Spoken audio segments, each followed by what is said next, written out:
नमस्कार दोस्तों, आपका स्वागत है मेरी चैनल अतरंगी सी कहानियाँ में।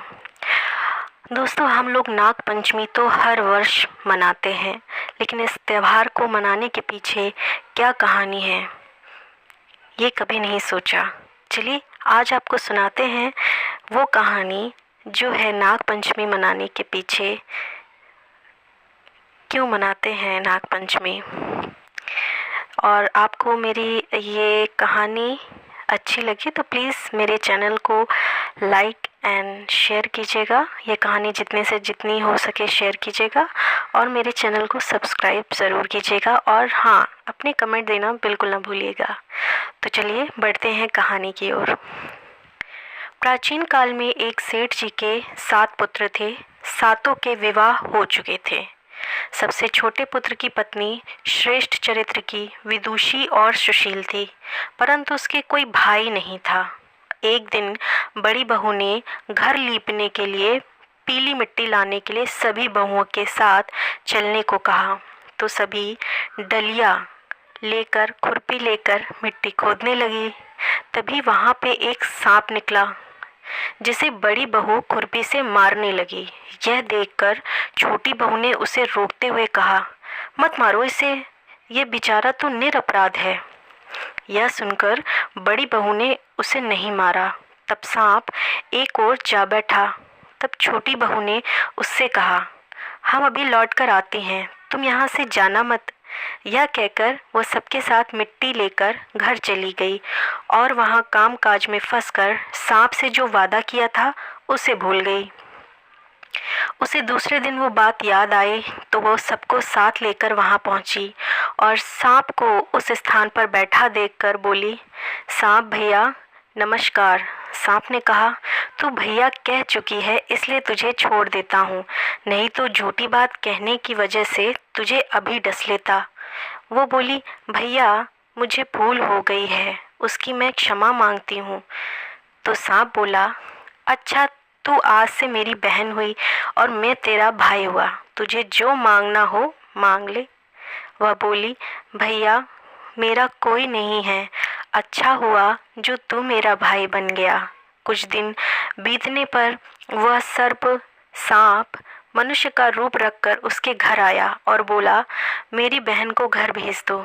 सबने कहा, इसके तो कोई भाई था नहीं।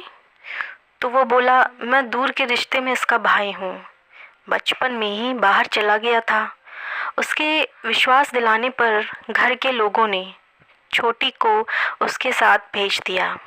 उसने रास्ते में बताया कि मैं वही सांप हूँ, इसीलिए तू डरना नहीं और जहाँ चलने में कठिनाई हो मेरी पूंछ पकड़ लेना। उसने कहे अनुसार इस प्रकार वह उनके घर पहुँच गई। वहाँ के धन और ऐश्वर्य देखकर वह बहुत ज़्यादा आश्चर्यचकित हो गई। एक दिन सांप की माता ने उससे कहा, मैं एक काम से बाहर जा रही हूँ तो अपने भाई को ठंडा दूध पिला देना। उसे ये बात यहीं ध्यान में रही कि उससे गर्म दूध पिला दिया, जिससे कि उनका मुंह बहुत बुरी तरह जल गया। ये देखकर सांप की माँ बहुत क्रोधित हुई, परंतु सांप के समझाने पर चुप हो गई। तब सांप ने कहा कि बहन को अब उसके घर भेज देना चाहिए। तब सांप और उसके पिता ने उसे बहुत सा सोना, चांदी, जवाहरात, वस्त्र, आभूषण देकर उसके घर पहुंचा दिया। अब इतना ढेर सारा धन सामान देखकर बड़ी बहू ने ईर्ष्या की भावना से कहा, भाई तो बड़ा धनवान है, तुझे तो उससे और भी धन लाना चाहिए। सांप ने ये वचन सुने तो सब वस्तुएं सोने की लाकर दे दी। यह देखकर बड़ी बहू ने कहा, इन्हें झाड़ने की झाड़ू भी सोने की होनी चाहिए। तब सांप ने झाड़ू भी सोने की लाकर रख दी।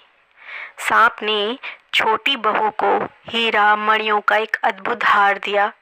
उसकी प्रशंसा उस देश की रानी ने भी सुनी और वह राजा से बोली कि सेठ की छोटी बहू का हार यहाँ आना चाहिए।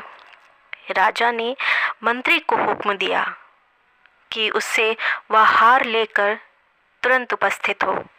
मंत्री ने सेठ जी से जाकर कहा कि महारानी जी, छोटी बहू का हार पहनेंगी वो उसे लाकर मुझे दे दो। सेठ जी ने डर की वजह से छोटी बहू से हार मांगकर दे दिया। छोटी बहू को ये बात बहुत बुरी लगी।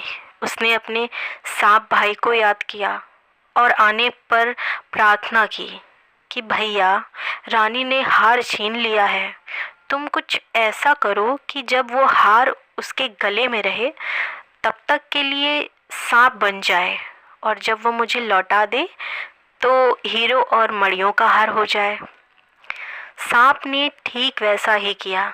जैसे ही रानी ने हार पहना वैसे ही वो सर्प का बन गया। यह देखकर रानी चीख पड़ी और रोने लगी। ये देखकर राजा ने सेठ के पास खबर भेजी कि छोटी बहू को तुरंत बुलाओ। सेठ जी डर गए कि राजा ना जाने क्या करेगा। वो खुद छोटी बहू को साथ लेकर उपस्थित हुए। राजा ने छोटी बहू से पूछा, तूने क्या जादू किया? मैं तुझे दंड दूंगा। छोटी बहू बोली, राजन, मेरी दुष्टता के लिए माफ़ कीजिए। ये हार ही ऐसा है कि मेरे गले में हीरो और मणियों का रहता है और दूसरे के गले में ये सांपों का बन जाता है। यह सुनकर राजा ने वह सर्पहार उसे देकर कहा, अभी पहन के दिखाओ। छोटी बहू ने जैसे ही पहना वो हीरो और मणियों का हो गया। यह देखकर राजा उसकी बात पर विश्वास कर गए और उन्होंने प्रसन्न होकर बहुत सी मुद्राएं भी पुरस्कार में दी। छोटी बहू वह अपने हार और इन सहित सामान सहित घर लौट गई। उसके धन को देखकर बड़ी बहू ने जलन के कारण उसके पति को सिखाया कि छोटी बहू के पास कहीं से धन आया है। यह सुनकर उसके पति ने अपनी पत्नी को बुलाकर कही कि ठीक ठीक बता दे, ये पैसा धन तुझे कौन दे रहा है।